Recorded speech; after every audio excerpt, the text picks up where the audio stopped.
Amazon vendors versus Amazon sellers. Should you make the switch?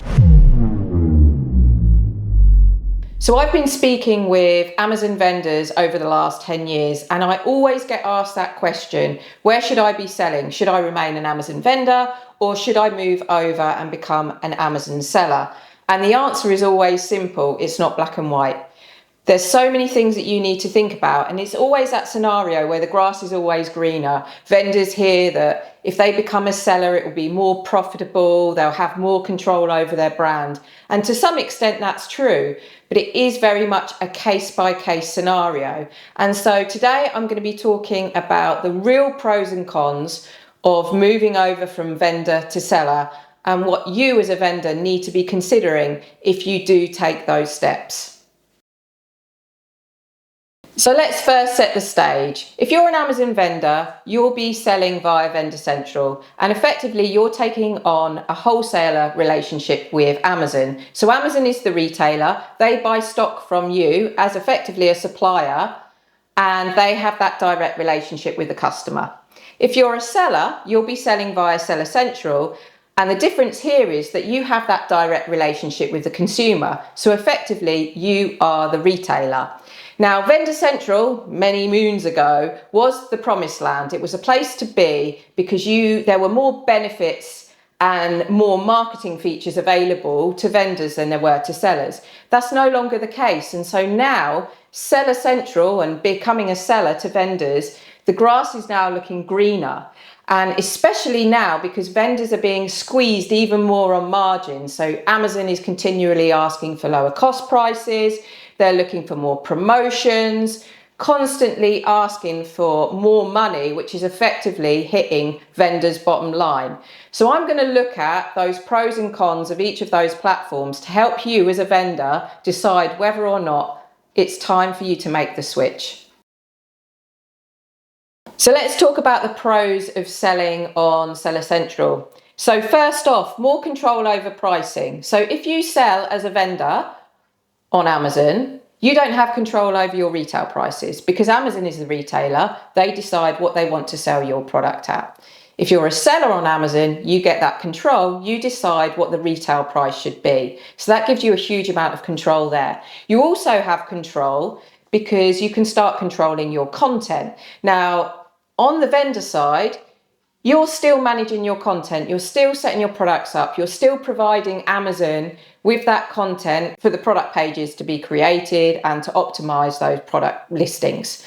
But on the seller side, the difference here is on the vendor side, Amazon can effectively change and tweak your content because they're the retailer. They've purchased your product. They then own that content. They own your product. On the seller side, it's slightly different where you have that ownership of your content. That's something that's really important, although some of you might be listening and know that it's a little bit more complicated than that when it comes to Amazon, because you'll find that some of the tools and the AI tools start changing and tweaking things. But overall, you have more control over your product pages on the seller side than you do on the vendor side. Also, cash flow.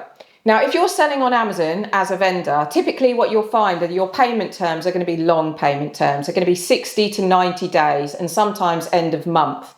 When you sell on seller, you usually get your funds for those sales every 14 days. So you're going to get a lot more cash coming in than you would on vendor. Now, of course, on vendor, you're getting bigger orders. So chances are you're going to get bigger payments rather than on seller. You're going to get the payments as and when you sell the stock. But that's one key difference. And if you're a big seller, you might even be able to negotiate better payment terms. So you might find that you can have more frequent disbursements of your funds. Also on the seller side, you have access to more data. The reports are so much better on the seller side than they are on vendor. Now, vendor is improving, but still the data is limited. So if you really want to understand your customer behavior, your sales, your performance, your conversion, all your traffic data, there is a huge amount of reports available to you to really understand what's working, what isn't working, to help you make improvements to your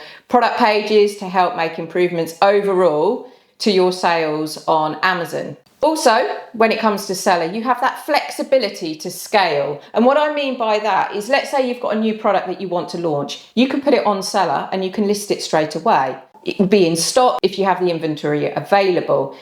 On the vendor side, you could list that product on the vendor side, but if Amazon chooses not to raise a purchase order, there's no stock, so you can't sell that product. And that's one of those real sticking points with vendor. So on seller, a lot of people can use seller as a launch pad for new products, but also you could look into testing bundles.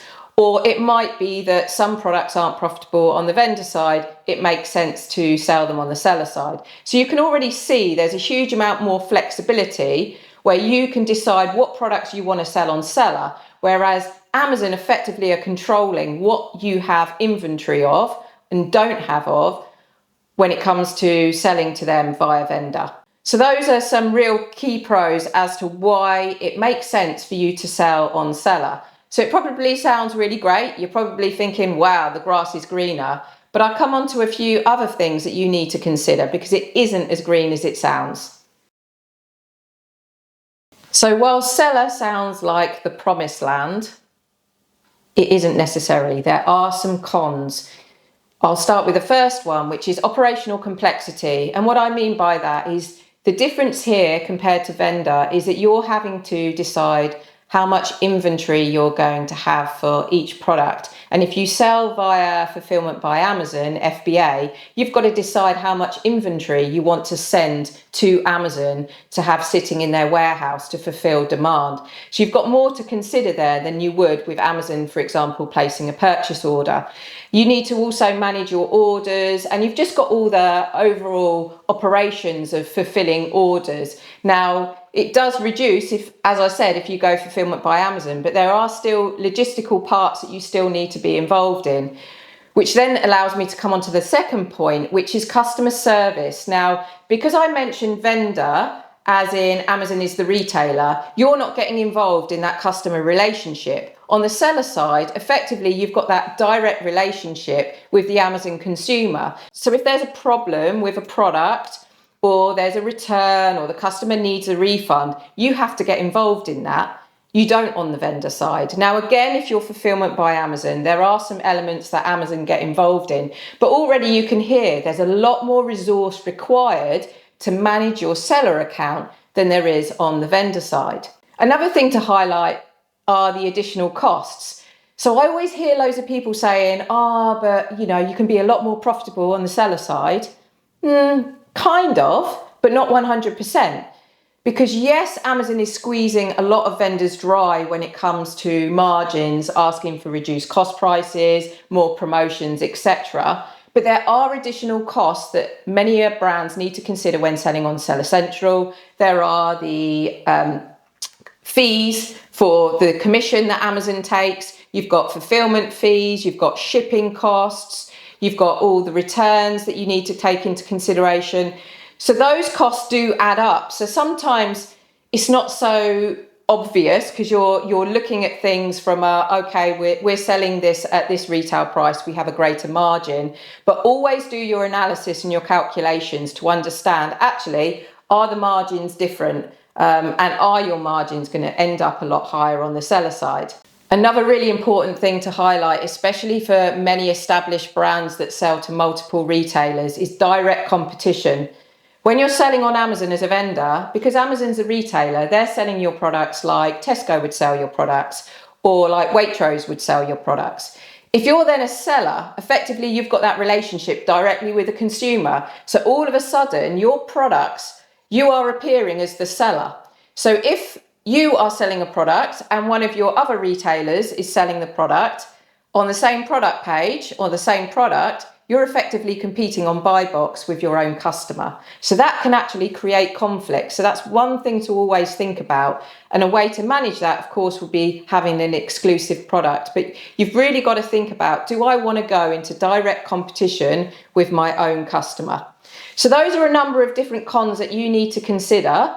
So it's not so black and white, and a lot of it depends on your infrastructure as well, because there is complexity, it does require a lot of work, and it's whether or not you have the team, expertise and capacity to manage all of that.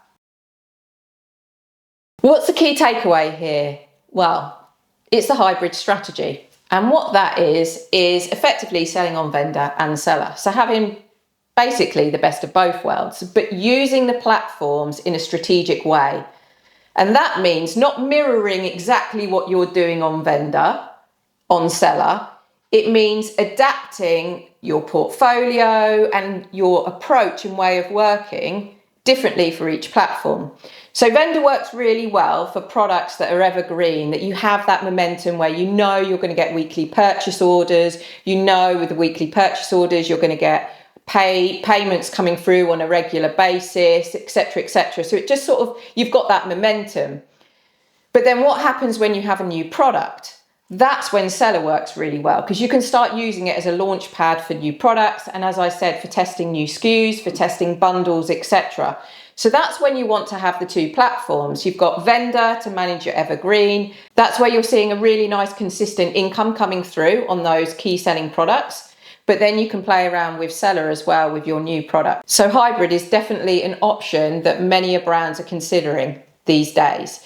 So it's not a case of, shall I switch from vendor to seller? It's thinking about your approach and really being strategic in terms of how you manage your product range and how you manage just overall selling on both platforms. Now, the only caveat to that is, of course, managing it all. It's not so simple to just manage vendor and seller. As I mentioned, some of the cons of seller is the operational complexity. So there is a lot more resource that's required in that, but you're hoping that you're going to gain those sales, you're going to get that return on your investment, which just makes it worthwhile to actually invest and have resource managing the two platforms. At the end of the day, no one size fits all. It is very much case by case. Depends on your product, it depends on your infrastructure, your resources, your goals, where else you're selling, etc. And so if you're on the fence and you're thinking, should I switch to seller, or actually hybrid strategy could really work for our brand, reach out to eCommerce Nurse. We have been working with so many brands in helping them move from vendor to seller, or just even consider that, which it might end up being that you decide that seller isn't for you. But we can help you go through that and discuss and understand what your goal is, and then help provide you a strategy as to whether or not that switch makes sense for you, or if a hybrid strategy is for your brand as well.